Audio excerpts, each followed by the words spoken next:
Five-Star General. Hallo liebe Leute, hier ist wieder euer Five-Star General mit einer neuen Folge, und zwar der Folge Nummer 7 im Let's Play Braunschweig-Hannover. Und wir sind schon ganz schön weit gekommen, finde ich. Haben uns also von einem 4-Provinzen-Nest schon ganz schön gemausert, konnten einiges schon annektieren, haben dabei auch die aggressive Expansion in Grenzen gehalten. Und ja, jetzt wollte ich euch einen kleinen Abriss geben, bevor es weitergeht. Und zwar haben wir natürlich ein Thema. Und das Hauptthema, was wir haben, ist, dass wir natürlich eigentlich noch gar nichts geforscht haben. Das lag daran, dass wir vom Start her natürlich keinen so tollen Herrscher hatten. Und jetzt sind wir im Genuss, dass wir die Gemahlregentin Katharina von Wittelsbach als Interimsherrscherin haben, bis unser Georg von Welf, der auch gar nicht so schlecht ist, wie ich finde, mit 344, dann ans Ruder kommt. Das heißt, mit 15 Jahren wird der Georg dann den Thron besteigen. Das heißt, wir haben jetzt noch schöne 3 Jahre, in denen die Katharina uns so ein bisschen boostet und hilft mit ihren Punkten, unseren Rückstand, der wirklich recht hoch ist im Punkto von Technologie auf jeden Fall, uns so ein bisschen wieder zum Anschluss zu verhelfen. Denn wenn wir uns hier die Statistiken angucken, im Ländervergleich, ja, sind da einfach schon ganz viele bei 5, 5, 4 oder auch sogar besser. Und unser liebes Braunschweig mit 3, 4, 4 ist doch wirklich hinten dran. Innovationsfähigkeit haben wir natürlich auch gar keine, weil wir natürlich den Fokus auch erstmal auf die ganzen Eroberungen gelegt haben. Insofern ist es jetzt natürlich an der Zeit, dass wir auch technologisch hier ein bisschen aufholen. Wir haben dazu für die Institutionen ja, uns dazu entschlossen, mit dem Kirchenstaat zu paktieren und damit die uns hier zumindest bei der Institutionsentwicklung ein bisschen helfen. Das heißt, da werden wir dann hoffentlich auch bei Zeiten ein bisschen schneller vorankommen. Und ja, nebenbei haben wir dann noch ein Projekt, und zwar die Hansestädte. Und die Hansestädte, haben wir gemerkt, das sind ja Reichsstädte, können wir eigentlich nicht direkt angreifen, wenn wir nicht direkt mit dem Kaiser im Krieg sein möchten. Und deswegen, oder mit der gesamten Liga, Handelsliga, und deswegen sind wir auf Friesland gegangen, haben da jetzt auch schon einen Anspruch. Und wenn wir denen jetzt den Krieg erklären, wären noch Bremen und Lübeck mit im Krieg. England ist zwar verbündet, hat aber richtig viele Schulden, 864 Dukaten Schulden, also eine Menge. Das heißt, wir haben jetzt noch ein bisschen Zeit in Holstein, müssen wir noch den Anspruch entsprechend fingieren, und dann ja, müssten wir auf jeden Fall loslegen, bevor England seine Schulden losgeworden ist, damit wir im Bestfall es dann nur mit Friesland, Bremen und Lübeck zu tun haben.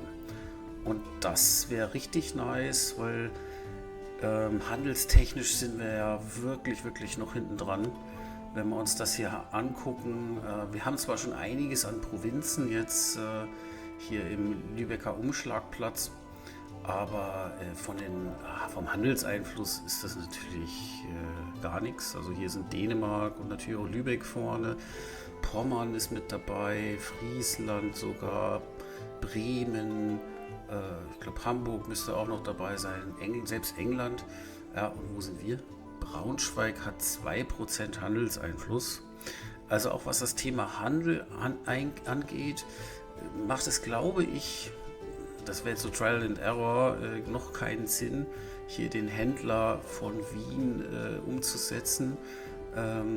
dass wir hier irgendwie Handel abschöpfen. Ähm, Ich denke, das wird einen richtig, richtig großen Unterschied machen, wenn wir Lübeck erobern, als Kernprovinz haben und dann das als Haupthandelszentrum hernehmen und dann alles nach Lübeck umleiten. Das wird uns dann nochmal, glaube ich, einen richtigen Boost geben. Aber so weit sind wir ja noch nicht. Das heißt, da wollen wir ja hin. Und dazu ist jetzt die erste Maßnahme, dass ich jetzt hier das Spionagenetzwerk erstmal beende in Friesland und dass wir auf jeden Fall als erstes hier in Lübeck uns eben den Anspruch holen. Genau. So, was machen wir hier noch? Wir verbessern noch mit Münster, dem Ex-Kriegsgegner, ein bisschen die Beziehungen. Ansonsten, wie schaut es diplomatisch aus? Wenn wir uns die Meinungen anschauen, klar, unsere Verbündeten und auch Österreich mit dem Kaiser sind wir echt gut gestellt, weil wir da immer eine Staatsehe versucht haben zwischendurch. Und die haben jetzt eigentlich kaum Mali dort, was richtig, richtig cool ist. Und auch dadurch, dass wir eigentlich nur Provinzen annektiert haben, auf die wir auch einen tatsächlichen Anspruch hatten, ist unsere aggressive Expansion jetzt auch nicht über die Maßen hoch. Trotzdem, je länger wir jetzt noch mit dem Krieg abwarten können, desto besser, weil natürlich Lübeck als Reichsstadt und Bremen als Reichsstadt, da kassieren wir unheimlich viele Mali, wenn wir entsprechend die annektieren. Deswegen werde ich hier auch schauen, dass ich bei beiden Nationen dann das Spionagenetzwerk aufbaue, damit wir schneller belagern und auch weniger aggressive Expansion bekommen, sobald wir dann die besiegen und uns einverleiben wollen. So, genug der vielen Worte. Jetzt geht's weiter. Viel Spaß dabei. So, Lauenburg hat den Militärzugang aufgekündigt. Wir warten hier in Dithmarschen auf die erste Rebellenfraktion, die ist bei 90%. Was ich noch machen wollte, ist nochmal zu gucken, wie es hier ausschaut mit der Autonomie. Ja, 2,5. Ich glaube, hier können wir dann wirklich... jetzt müssen wir mal gerade nochmal pausieren. Jetzt können wir da wirklich die Erlasse mal rausnehmen. Wir sind jetzt eh im Frieden. Und dann haben wir weniger Kosten, weil wir haben ja auch immer ein Geldproblem. Wie man leicht sieht, haben wir eigentlich nichts in der Kasse immer.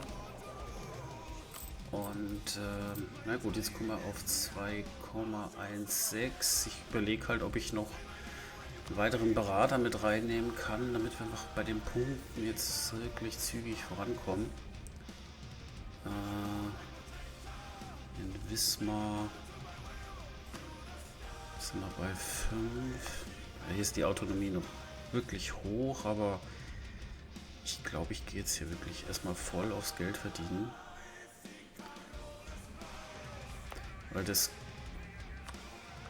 hier würde das was bringen, wenn wir Hamburg dazu gewinnen. In Mecklenburg können wir das nochmal reinnehmen, wenn wir dann Lübeck haben. Ich nehme die erstmal alle raus. So, dann steigt erstmal unser Einkommen.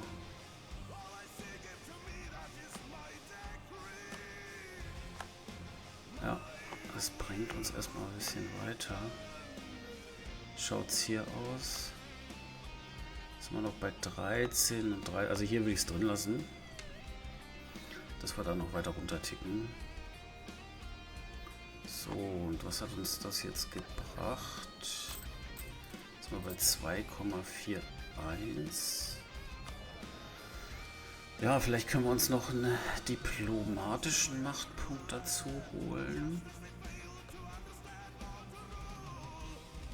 bringt mich nochmal auf eine andere Idee. Stände. Wie schaut es denn da aus? Wir haben 37% Standesland. Ich möchte ungern unter 30% fallen. Das heißt, hier müssten wir nochmal Land beschlagnahmen und könnten uns dann hier noch einen diplomatischen Punkt, militärische Macht holen. Immerhin. Und was ich hier auch schon länger machen wollte, ist, dass wir die Offiziersrechte noch vergeben für den Adelstand. Einflussadel ist noch gering, die ist bei 50.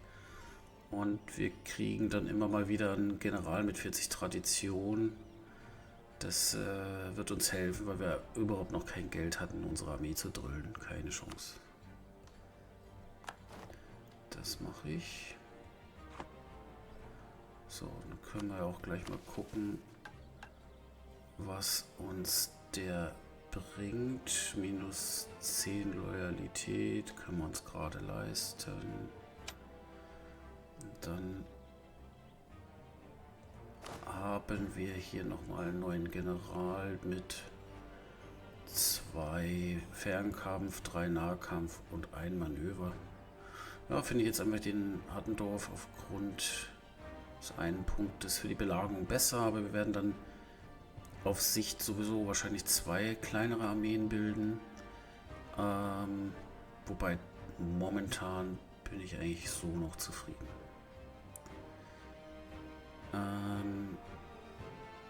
Drillen kann ich jetzt natürlich auch nicht, obwohl wir Geld in der Kasse haben, weil dann sofort die Moral entsprechend unten ist. Und das geht jetzt gerade leider auch nicht. Aber das heißt für mich, wir holen uns einmal noch einen Berater. Den können wir uns jetzt gerade leisten. Mit +1 diplomatische Reputation. Das machen wir. Und weiter geht's. Wir haben noch einen Diplomaten. So, die Frage ist, baue ich jetzt schon ein Spionagenetzwerk auf in Bremen? Ich glaube, das ist noch zu früh. Wir können noch ein bisschen Beziehungen verbessern.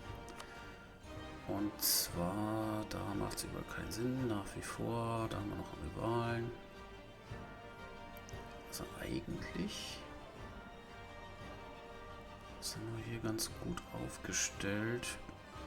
Berg wäre jetzt so das nächste.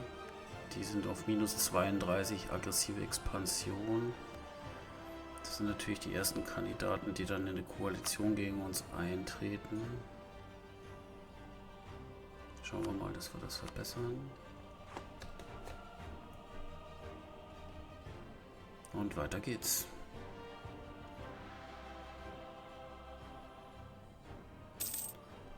Es ist so schön, wenn die Machtpunkte mal nach oben gehen. Ja, die hätten gerne Condottieri, Lucca. Können wir keine entbehren.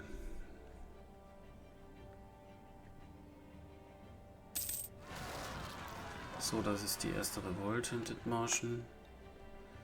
Sollte kein Problem sein. So. Dadurch ist die Unruhe weg. Autonomie ist unten. Ja, auch hier werde ich es jetzt rausnehmen. Es lohnt sich gerade nicht für die eine kleine Provinz. Dann nehmen wir lieber noch ein bisschen Geld mit.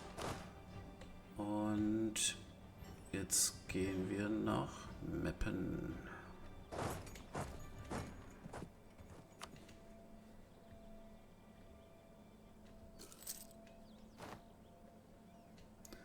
Und wer sagt's denn? Die Tempel sind freigeschalten.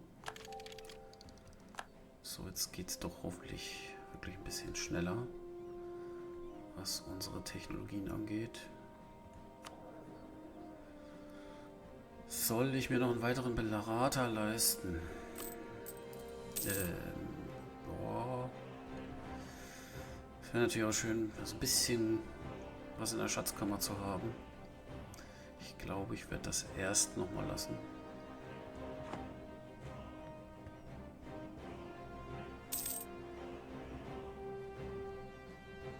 Aber als ob Lübeck das wüsste, ne? Dass wir den da ans Leder wollen. Pausenlos am Drillen. Das heißt auch hier. Ja, und der nächste Aufstand. Bremen hat auch wieder seine Entwicklung beschleunigt. Aufstand in Meppen. Aber auch den sollten wir jetzt ganz schnell niederschlagen. Goslar hat einen Wissensaustausch und wir haben die Schlacht von Meppen gewonnen. Unsere Armeetradition ist jetzt auch gar nicht so schlecht. Gab es da nicht noch irgendwas bei den Ständen? Zwecks Armeetradition. Muss ich noch mal gucken. Achso, genau, Adel. Ah ne, das haben wir schon. Kostengeneräle und so weiter.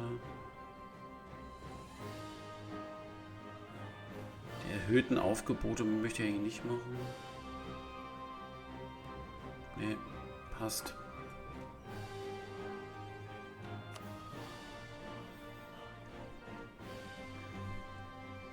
So, jetzt haben wir 40% bis zum nächsten Aufstand. Osnabrück.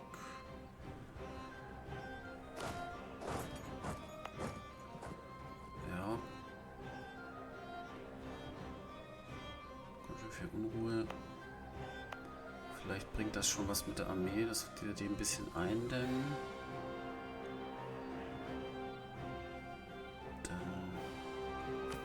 Ich jetzt nochmal die Ausgaben runterfahren.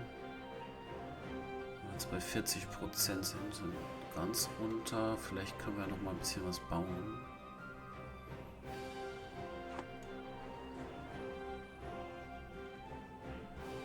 Ich habe immer ein bisschen Angst, dass England auf einmal seine Schulden los wird. Ich hoffe, das dauert ein bisschen.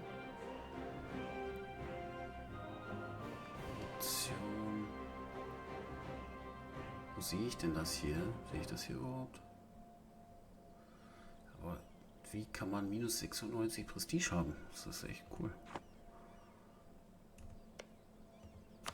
Wenn ich hier auf Krieg erklären gehe, sehe ich, dass sie immer noch ganz viel Schulden haben.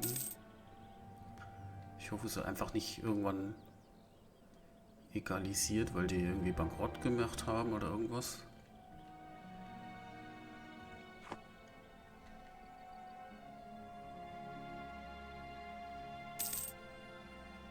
So, das Spionagenetzwerk tickt hoch.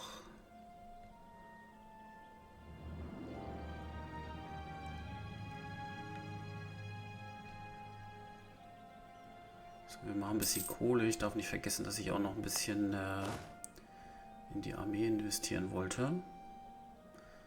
Und zwar können wir noch mal 3 Regimenter bauen. So, hier ist Standmodifikator abgelaufen, Versammlung. So, Bürger sind vom Einfluss bei 84. Wir können die nächste Versammlung einberufen. Und Adel wäre nice, Klerus wäre nice. So, Klerus sagt, Wohlstand seiner Ländereien in Osnabrück fördern. Da auf die Grundsteuer gehen. Ja, das können wir machen. Unsere liebe administrative Macht, die brauchen wir natürlich, weil wir ja auf die aristokratischen Ideen gehen wollten. So. Rekrutenreserve 17,7 und die wiederum soll auf 75% steigen. Das weiß ich halt nicht, ob wir das bis zum nächsten Krieg schaffen. Denn dafür kriegen wir jetzt nicht so viele Männer monatlich. Haben wir auch noch keine Kasernen oder so. Und wenn wir jetzt beim Bürgerstand was machen, die haben ja schon 89% Einfluss. Grundproduktionen mappen. Daher müssten wir wieder was bauen. Um ehrlich zu sein, ist jetzt die Grundsteuer immer noch das einfachste in Osnabrück. Und dort haben wir Salz. Ja. Dann machen wir das zweimal, bevor wir auf die nächste Technologie gehen. Und die Staatsehe aus Sachsen akzeptieren wir.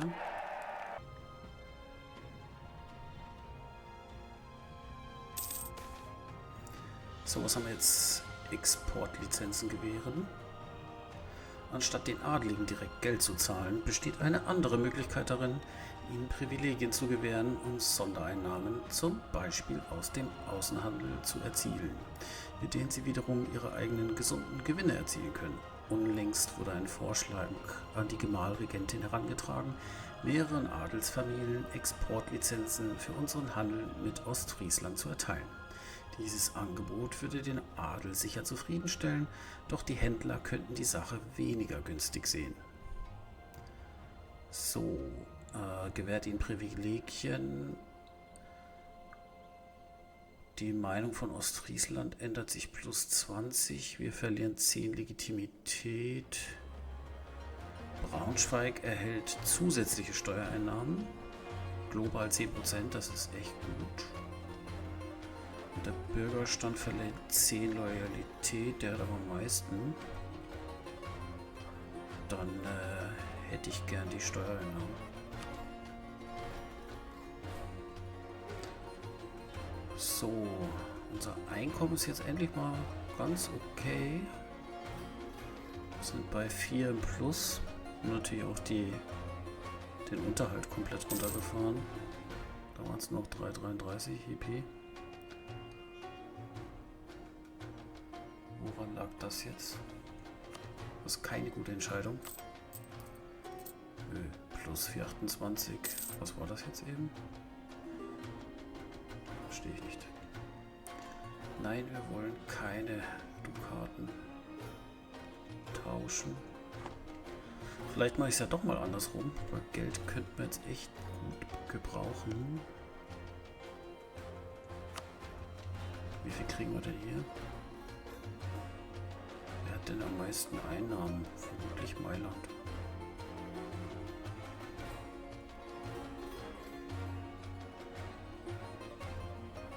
Sieben.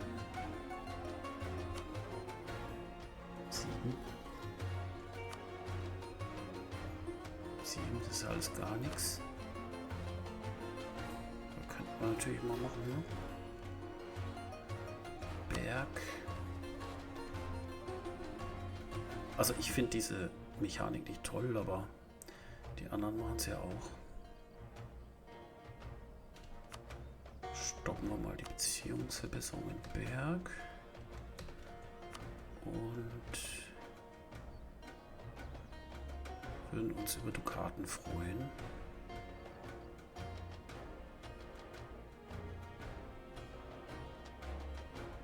Wo ist denn das jetzt?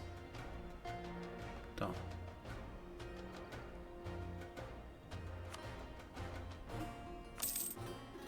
Wow, das war schon mal gut. Hat geklappt. Haben immer noch 15 gefallen. Wunderbar. Traurige Nachrichten. Ludwig der IV. von Wittelsbach-Pfalz ist gestorben. Die Staatsehe ist vorüber. Dann machen wir doch gleich eine neue.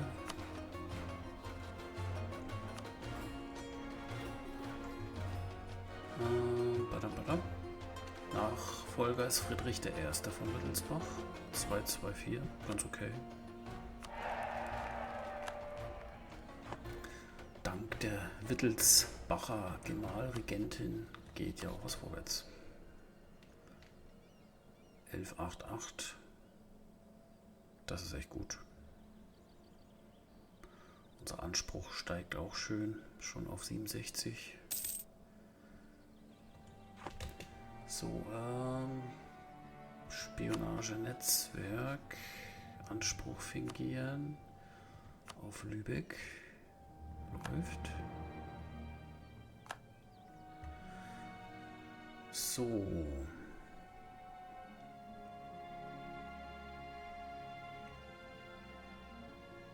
Die Frage ist, ob wir das Spionagenetzwerk hier weiterlaufen lassen und in Bremen aufbauen.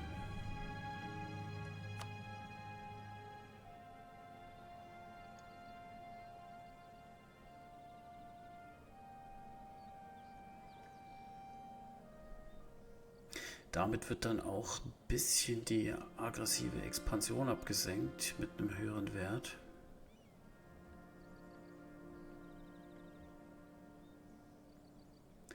Was wir im Falle von Lübeck und Bremen dann wirklich gebrauchen können. Ich werde das jetzt bei beiden mal drin lassen.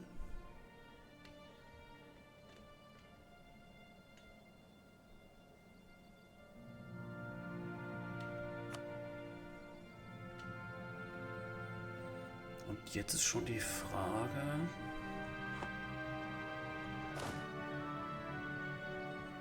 ob wir uns auf den Krieg vorbereiten.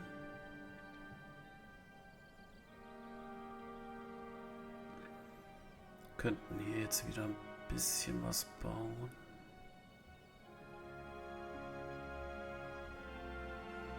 Oh, 2 und 1.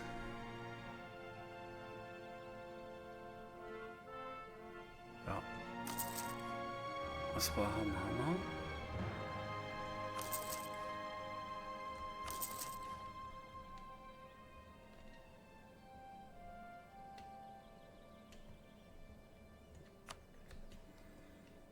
Und dann wird das wirklich spannend. Nein, England ist mit drin. Ich werde weich. Das gibt's doch nicht. Das ist ja richtig scheiße. Entschuldigung. Und Bündnis will schon wieder ein... Österreich will schon wieder ein Bündnis.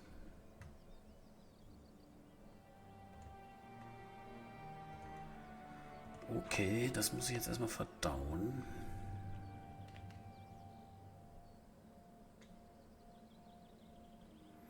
Ah, ich will immer noch keine Allianz mit euch. I'm sorry.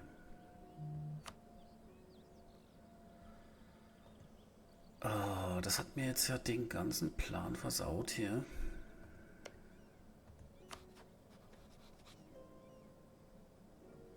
Also, wie bitte schafft man das von minus 800 sofort ins Plus? Wie geht das? Das kann doch gar nicht sein. Okay, die haben 18.000 Soldaten.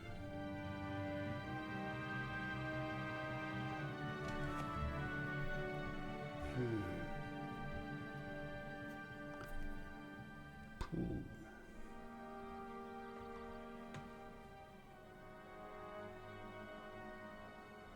Echt, wie kann das denn sein?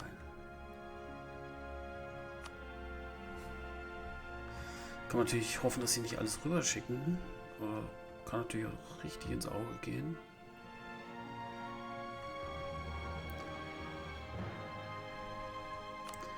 Ich meine, gut, ich kann natürlich versuchen, Lübeck mit den 8.000, 9.000 sofort rauszunehmen. Dann bleiben Bremen und England. Unsere Verbündeten sind halt auch nicht so stark, ne? Dann hätten wir immer noch ganz schön was gegen uns.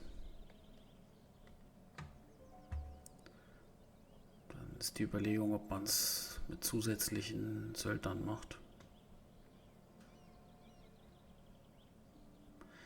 Also ich will jetzt die beiden Hansestädte. Es wird nicht besser später.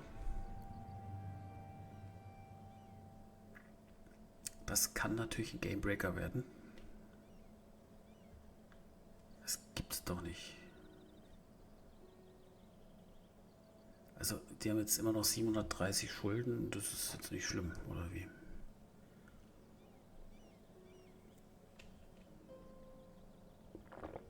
Also anscheinend.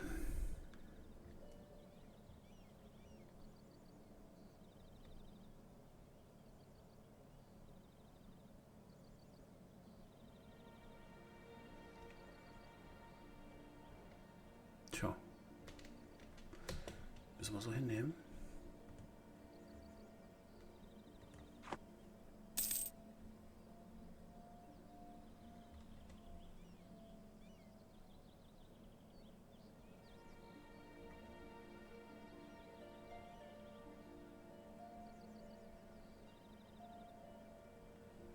Dann wäre es ja toll, wenn zumindest Pommern noch dabei wäre.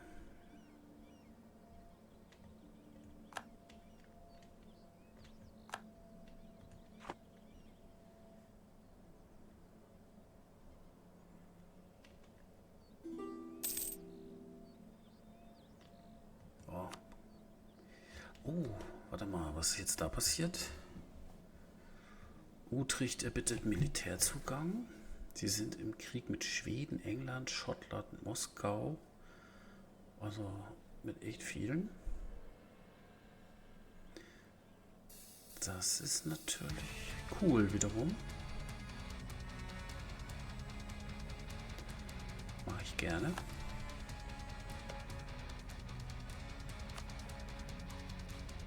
Die sind jetzt dadurch nicht im Krieg.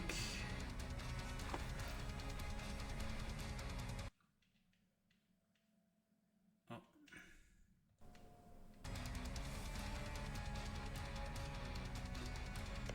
Das heißt, England ist jetzt im Krieg mit Dänemark, Norwegen, Brandenburg, Ostfriesland und Utrecht.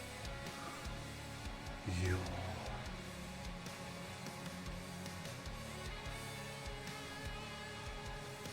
Das ist doch wiederum gut. Spielt uns wieder in die Hände.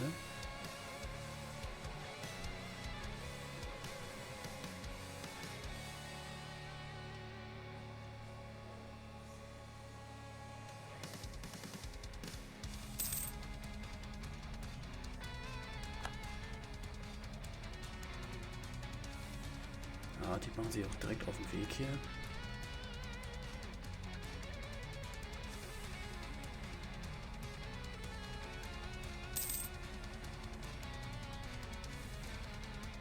Es wäre natürlich schön, wenn die englischen Truppen sich gleich mal irgendwo aufreiben. Ah, sehr schön. Die fighten auch direkt.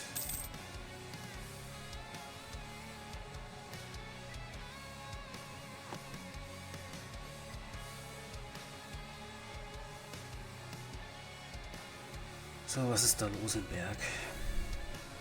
Kommen bestimmt wieder zu uns. So, für mich heißt das jetzt, es hat sich ein Zeitfenster aufgetan. Und wir werden jetzt natürlich unsere Armeen wieder hochschrauben.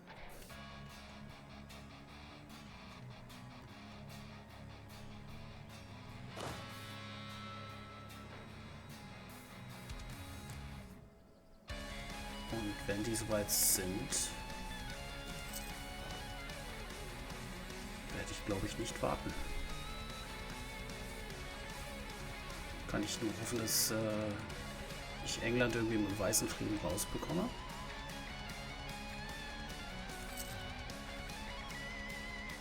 Und dann hoffen wir mal, dass das so klappt, wie ich mir das vorstelle.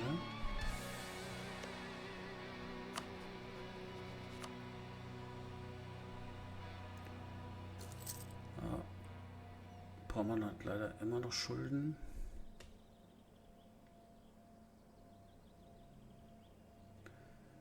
Krieg weit weg. Für Mailand.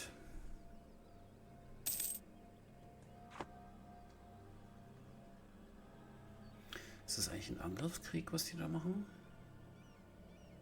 Oder ein Verteidigungskrieg?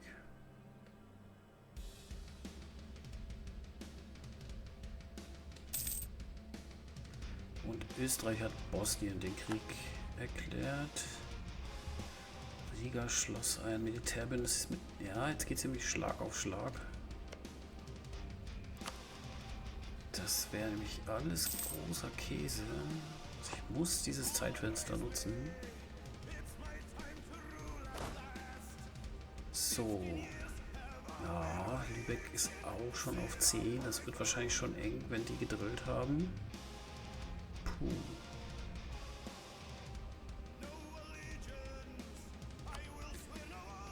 So, dann tue ich doch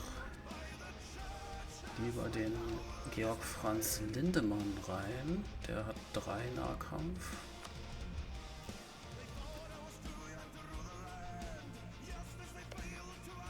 So. Da ist ja kein Fluss und nix.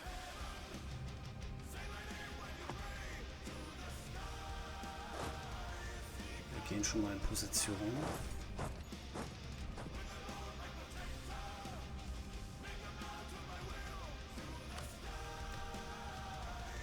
Ach, das habe ich natürlich wieder nicht bedacht, dass ich jetzt mein Spionagenetzwerk auflösen muss.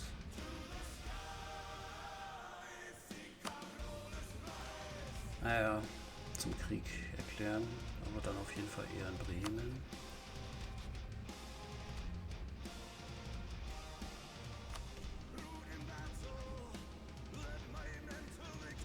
Aber wir können dann ja sofort wieder drauf gehen.